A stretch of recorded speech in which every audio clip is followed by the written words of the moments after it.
Hey guys, JMN here, welcome to my video. Do you remember the good old days in the early 2000s when bands started to fuse aggressive hardcore riffs with the raw melodies of Swedish melodeath metal bands for the first time? Back when the metalcore scene wasn't filled with fashion-centered poster boys, auto-tuned clean vocals, and ultra-polished studio recordings. Back when breakdowns weren't a contest of finding the most complex rhythm patterns possible. Back when bands used acoustic guitars instead of electronics. And back when bands used atmospheric spoken words passages instead of poppy vocal melodies. Well, I do remember this time, and I really miss this old school metalcore era. If you feel the same and already know all the Western classics, you should definitely watch this Pick 5 episode. In this video we will talk about 5 hidden Japanese gems from the early to mid 2000s. We will jump into the list right after the intro.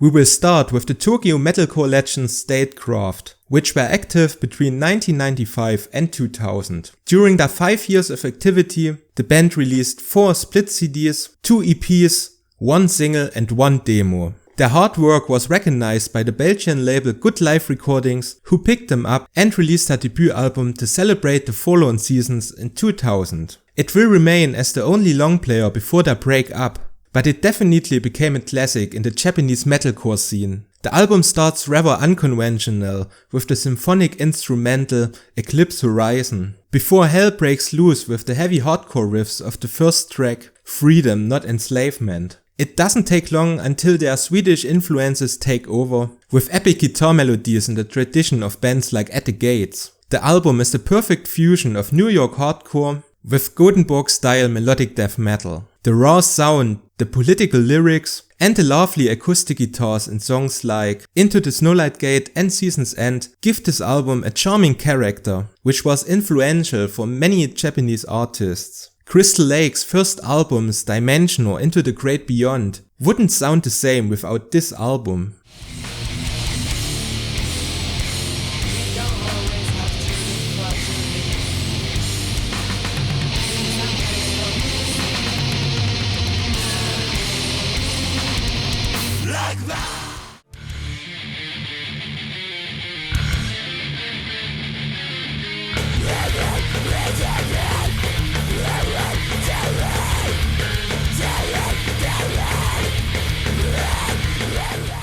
Our next album comes from another Tokyo-based band, which was formed in 1996. Birthplace released a total of 2 albums, 1 EP, 1 split and 1 demo throughout their career. Their current status is unknown for me, because I couldn't find much information about them on the internet. Their last release was a split CD with the Japanese hardcore band No Choice in This Matter, and their official homepage went offline, so I assume that they disbanded. For this episode I had a choice between their debut album, Bless the Birthplace, which humanized us from 2000, and their second long player Ameliorate from 2005. While Ameliorate has the better production quality, more groove and some cool thrash metal influenced riffs, I still decided for their first album. It seems like symphonic intros were popular back at the time, because the album starts with medieval flute melodies. The rest of the album went into a similar direction as to celebrate the Forlorn season. However, this album sounds way more chaotic and unpolished.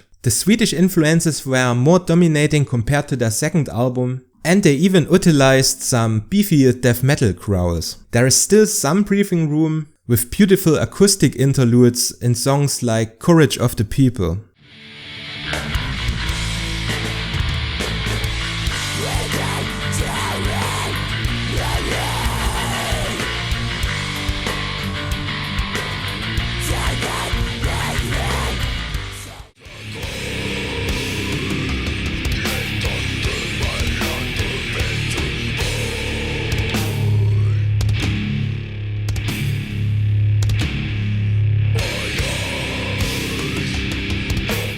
Our next group may be the most brutal one on this list. This Kobe-based band was formed under the name Age Limit 20 in 1997 until they renamed themselves to Dyingrace in 1998. Their career wouldn't last long as they already disbanded in 2001. During these few years of activity, they released one demo, one split CD and one album. Only their Determined Path Remains from 1999 has a very unique take on the metalcore genre. The album fuses straight beatdown riffs with elements from classic death metal bands like Gorefest or Bolt Thrower. Most of their songs stay within mid to down tempo, and their guitar and drum work has a lot of groove. Their slow breakdowns show a great affinity for doom metal. After the break, some of the band members went on to form new bands, like Cryptic Revelation or Burden of Despair, which all have their roots in the death metal genre.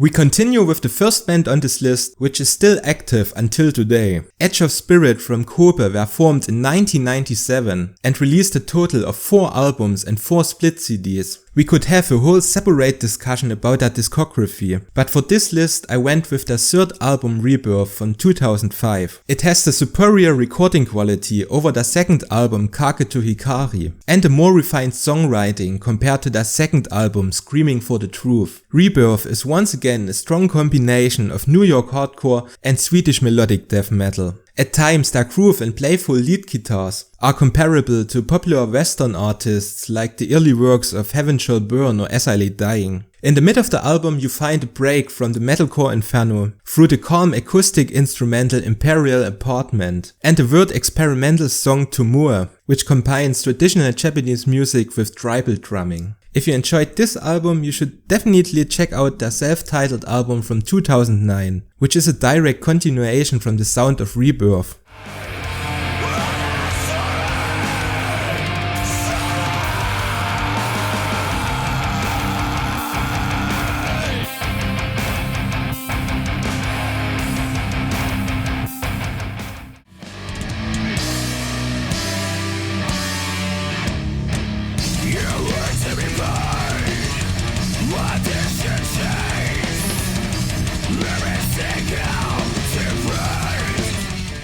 We return to Tokyo with our last band Break Your Fist, which is active since 2002. Their discography includes 4 demos, 1 split CD, 1 mini album, 1 single, and their debut album from 2007. The release date makes this album the newest record on this list. I think you can clearly hear this in the songwriting. While the previous albums were more of a blend between raw hardcore and metalcore influences, this album picks up the more refined metalcore sound, which was established by western artists like As I Lay Dying, Caliban or August Burns Red. You can hear these influences in the constant breakdowns and the ultra melodic guitar play. Break Your Fist went on an indefinite hiatus in January 2016, which makes the future of the band pretty questionable.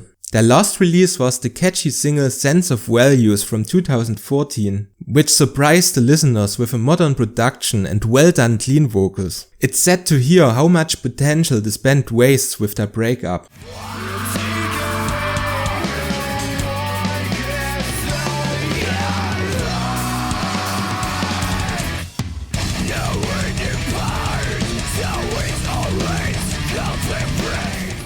This being said, we already came to the end of this Pick 5 episode. I hope you enjoyed this video, and if you did, please leave me a like. What do you think about this list? Would you have chosen different albums? Let me know your hidden Japanese metalcore gems in the comment section. As always, for more content about Japanese music, you can subscribe to this channel or follow me on social media like Twitter, Facebook or Reddit. Thanks again for watching and have a great day.